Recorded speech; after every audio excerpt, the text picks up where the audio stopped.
Okay, today we're diving into something that's all around us and even inside us, but is pretty much invisible. PFAS. You've probably heard them called forever chemicals. This is a story about a chemical invention that seemed like a miracle, but turned into a global health crisis that's been hiding in plain sight for decades. Let's get into it. So let me just start by asking you this. What if there was a chemical that you couldn't see, couldn't smell, couldn't taste, but it was already in your system? Well, that's not a what if. It's the reality for pretty much every single person on this planet. And no, that's not an exaggeration. The contamination is so widespread that rainwater anywhere on Earth is now considered unsafe to drink by US EPA standards because of these chemicals. They build up in wildlife, they get into our food supply, and yeah, they are almost certainly in you right now. So, what are these things, really? Let's break down what we're actually talking about. The long name is per and polyfluoroalkyl substances, PFAS for short. But honestly, the nickname Forever Chemicals tells you everything you need to know. Their secret is a carbon-fluorine bond, which is one of the strongest bonds in all of chemistry. That makes them amazing at repelling heat, water, and oil. Great for making products, but a total disaster for the environment because they just don't break down. And because they're so good at repelling stuff, they were put in literally thousands of everyday products. We're talking about the nonstick pan you cooked breakfast in, the stain-resistant carpet in your living room, your waterproof jackets, even the wrapper on your fast food. We've been living with these things for years, completely surrounded by them. But all this convenience? Well, it comes with a pretty heavy price. For a long, long time, everyone just assumed these chemicals were harmless. We now know that's tragically wrong. Let's look at the science. So here's the really crucial part. Once these chemicals are in your body, they stick around. A half-life of over 8 years means that if you were magically able to stop all exposure today, it would take until the 2030s just for the level in your body to drop by half. They just keep building up over your entire life. The big turning point, the moment we really started to understand the danger, came from this massive lawsuit against the chemical company DuPont. It led to a huge, independent study called the C8 Science Panel, and it was groundbreaking because it looked at almost 70,000 real people in communities whose water was contaminated. What they found changed everything. The results were just staggering. The panel found probable links, and that's a very high bar in the scientific world, between exposure to one type of PFAS and a whole host of serious health problems. We're talking high cholesterol, ulcerative colitis, thyroid disease, and 2 kinds of cancer, testicular and kidney cancer. And since that panel, the evidence has only gotten stronger.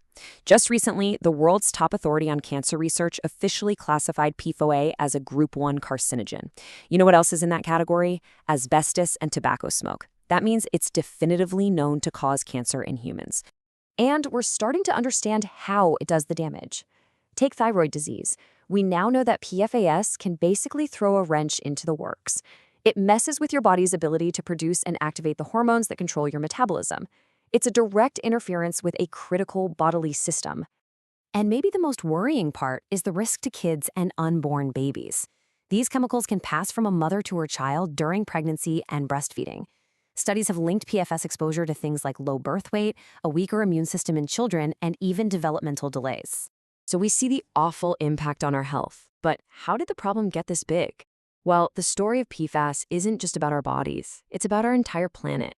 That same stubbornness that makes PFAS last forever in our bodies makes them last forever in the environment. They get into the soil and water, and they don't go away. Instead, they build up in living things. It's called bioaccumulation. So a little bit in the water becomes more in the plankton, which becomes even more in the small fish, and it gets super concentrated in the animals at the top of the food chain, like us. This chart shows that cycle perfectly.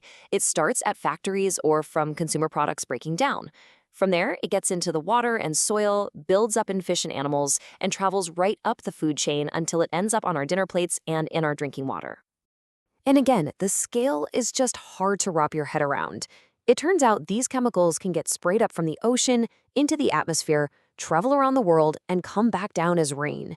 Think about that.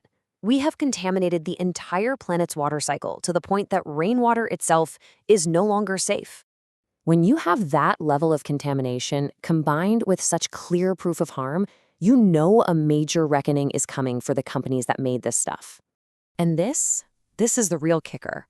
Internal documents that came out in lawsuits showed that companies like 3M and DuPont knew these chemicals were toxic for decades. We're talking since the 1970s. They did their own studies showing PFAS built up in the body and caused harm, but that information wasn't shared with regulators or the public. And that corporate secrecy is now having massive consequences. Just last year, 3M agreed to pay over $10 billion to settle lawsuits for contaminating drinking water systems all over the U.S. And believe me, that's just one company, and it's probably just the tip of the iceberg. The good news is, we're finally starting to see some real movement. Major companies are pledging to get out of the PFAS business. There are international treaties aiming for global elimination. And you've got governments, from individual states like Maine to the entire European Union, working on bans for all non-essential uses. So, the push to stop new contamination is finally happening. But that leaves us with this enormous question. What do we do about all the forever chemicals that are already here? The ones in our soil, our water, and our bodies? The mess has already been made, and cleaning it up is a challenge that will last for generations.